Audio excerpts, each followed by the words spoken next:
Berdoa dimulai. Bismillahirrahmanirrahim. Raditu billahi rabban wa bil islami dinan wa bi Muhammadin nabiyyan wa rasulan. Rabbi zidni ilma warzuqni fahma. Amin ya rabbal alamin. Terima kasih Mas Alpen telah memimpin doa pada pagi hari ini. Selanjutnya Ibu akan mengabsen anak-anak. Ibu ingin mengecek presensi kalian terlebih dahulu. Animita Melani Putri, Aulia Mulkiro, Berliana Widyasari. Alhamdulillah semuanya sehat semua ya anak-anak ya. Alhamdulillah. Nah, pada hari ini anak-anak akan belajar mengenai hukum bacaan nun sukun atau tamkin dan mim sukun. Anak-anak ada yang pernah belajar materi ini? Sudah pernah atau belum?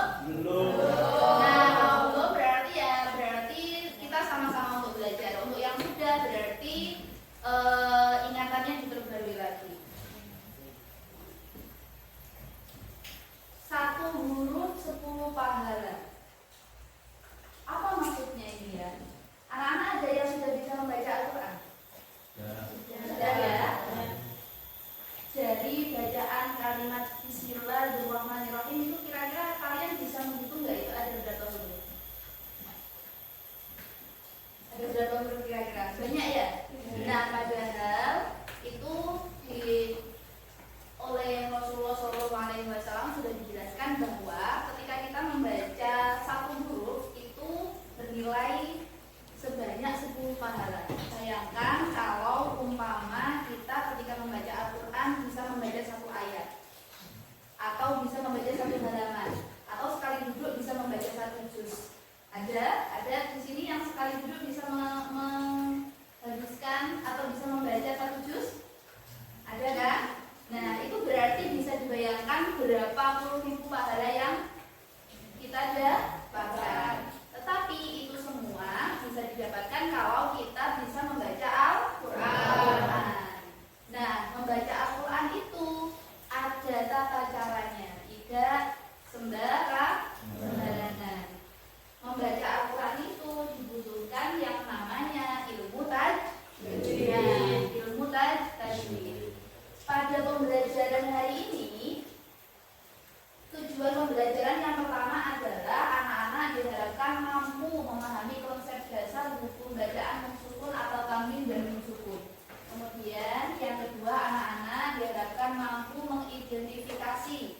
Mengidentifikasi itu berarti menyebutkan hukum bacaan dalam ayat-ayat Al-Quran. Kemudian yang ketiga, anak-anak mampu menerapkan hukum bacaan dalam praktik membaca Al-Quran. Lalu ada pertanyaan anak-anak, apa sih manfaatnya dari membaca Al-Quran dengan tajwid yang benar itu? Ayo siapa yang mau menjawab? Apa manfaat membaca Al-Quran dengan tajwid yang benar? Saya Bu, Ya silahkan Mbak Dia. kita menjaga makna ayat-ayat Al-Quran supaya tidak berubah. 2. Mendapat pahala yang lebih besar dari Allah. 3. Bacaan kita terdengar lebih indah dan enak didengar. 4. Membiasakan diri membaca Al-Quran dengan hati-hati dan penuh rasa cinta kepada Allah. Terima kasih Mbak Dia. Beri tepuk tangan yang meriah. Terima kasih Mbak Dea sudah menjawab dengan baik. Yang perlu anak-anak ketahui, ilmu tajwid itu adalah ilmu yang mempelajari bagaimana membaca Al-Quran dengan baik. Pengucapan huruf hijaiyah harus benar karena pengucapan yang tidak tepat itu akan menghasilkan arti yang berbeda. Nah, karena kita hari ini belajar mengenai hukum nun sukun atau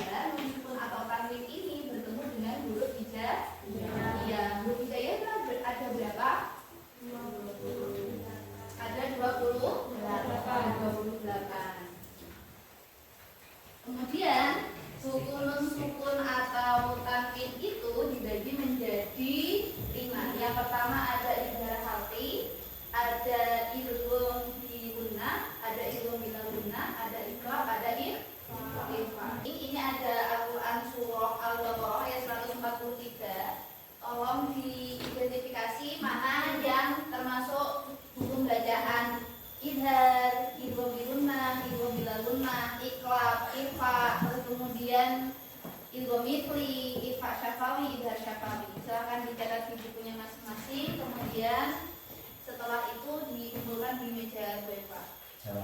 Siap.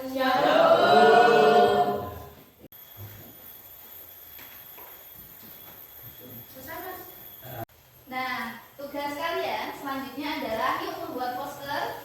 Poster ini isinya adalah definisi buku bacaan, contoh ayat Al-Quran dan ilustrasi menarik. Anak-anak membawa HP kan?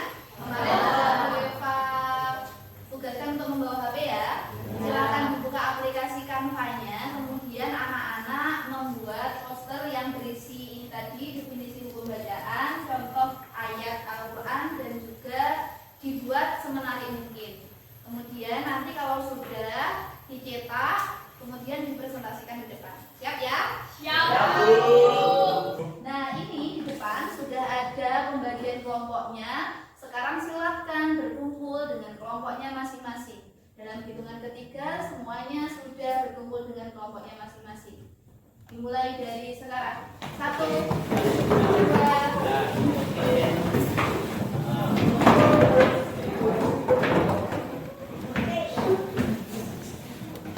Ibu beri waktu 30 menit untuk mengerjakan secara berkelompok. Kemudian nanti silakan yang sudah siap terlebih dahulu untuk mempresentasikan. Siap ya?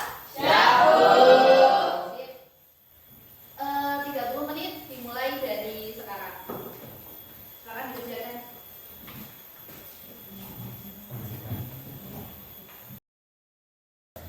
Oke, waktunya sudah habis ya anak-anak ya. Ya, sudah selesai semuanya? Ya. Sekarang Ibu minta siapa yang siap terlebih, kelompok mana yang sudah siap untuk presentasi? Kelompok 1, 2, 3, 4, kelompok mana dulu? Kami dari kelompok Oh ya, kelompok 4 silakan, kelompok 4. Assalamualaikum warahmatullahi wabarakatuh. Waalaikumsalam warahmatullahi wabarakatuh. Kami dari kelompok 4 ingin menjelaskan tentang hukum tajwid idgham bila gunnah. Anak-anak, hari ini kita telah belajar mengenai hukum nun sukun atau tanwin dan juga mim sukun. Tadi hukum nun sukun dan tanwin dibagi menjadi berapa? 5. Yang pertama adalah idgham bigun. Yang kedua adalah idgham bila gun. Kemudian yang ketiga adalah iqlab. Yang keempat adalah ifa. Kemudian yang terakhir adalah kalau hukum mim sukun tadi dibagi menjadi yang pertama adalah idghamir mim, yang kedua adalah ifa syafawi, kemudian yang terakhir adalah idgham syafawi. Lalu apa sih kesimpulannya? Kesimpulannya adalah anak-anak belajar tajwid itu adalah seni membaca Al-Quran dengan benar. Itu sama dengan ketika anak-anak membaca surat cinta dari si dia. Kalau anak-anak nggak bisa membaca, kira-kira pesannya itu nyampe nggak ke kalian? Nah, itu sama juga dengan Al-Quran. Al-Quran itu adalah pesan cinta dari Allah Subhanahu wa Ta'ala. Kita membacanya tidak bisa dengan benar, itu bisa jadi yang dikhawatirkan adalah pesannya itu tidak akan sampai kepada kita. Makanya anak-anak harus semangat untuk belajar tajwid. Nah, selanjutnya ada pertanyaan, apa manfaat belajar hukum bacaan ini? Siapa yang mau menjawab? Ya, silakan Mas Riki. Menurut saya manfaatnya banyak banget. Ya, apa saja manfaatnya? Saya jadi tahu cara baca Al-Quran yang benar, enggak asal-asalan. Jadi lebih ngerti mana yang harus ditunjukkan, mana yang enggak boleh. Selain itu, saya juga jadi lebih percaya diri pas baca di depan teman-teman atau guru. Ya. Ya, tepuk tangan untuk Mas Riki.